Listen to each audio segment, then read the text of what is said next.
अखेर अंगणवाडी सेविका, अंगणवाडी मदतनीस तसेच गटप्रवर्तक यांच्या मानधनाबाबत आताच्या क्षणाची सर्वात मोठी ब्रेकिंग न्यूज आहे. मोठी बातमी आहे ती म्हणजे थकीत मानधनासाठी जिल्हा परिषदेसमोर यांनी केले धरणे आंदोलन. पाहूया बातमी खालीलप्रमाणे सविस्तर.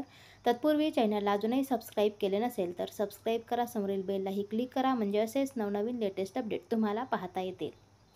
आशा स्वयंसेविका, गटप्रवर्तक, अंगणवाडी सेविका, मदतनीस, शालेय पोषण आहार स्वयंपाकी व मदतनीस तसेच आरोग्य स्त्री परिचर, अंगणवाडी पूरक पोषण आहार, महिला बचत गट यांचे 11 महिन्याचे मानधन थकीत आहे. ते तातडीने अदा करण्यात यावे या मुख्य मागणीसह विविध मागण्यांसाठी आज मंगळवार 20 मे रोजी CITU च्या वतीने जिल्हा परिषदेसमोर धरणे आंदोलन करण्यात आले. कामगार विरोधी मालक धारणीच्या 4 श्रम संहिता तातडीने रद्द करण्यात यावी.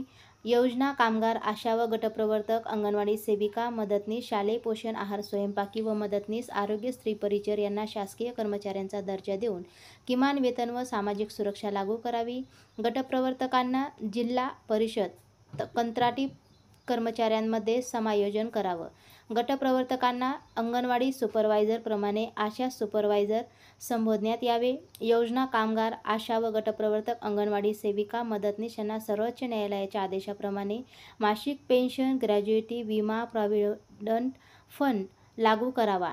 कंत्राटी कर्मचाऱ्यांना किमान वेतन लागू करून कायम करण्यात यावे. त्यांना समान कामाला समान वेतन द्यावे. अंगणवाडी सेविका व मदतनीसांना ऑक्टोबर 2024 पासून 5,000 व 3,000 रुपये वाढ केली त्याचे मानधनात रूपांतर करावे.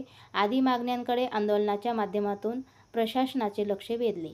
आंदोलनाचे नेतृत्व यशवंत झाडे, अर्चना घुगरे, वैशाली टिपले, रामभाऊ ठावरी, भैयाजी देशकर, अलका जराते, अर्चना मोकाशी, गुंफा कटारे, वैशाली मुंजेवार, वंदना तेलंग यांनी केले.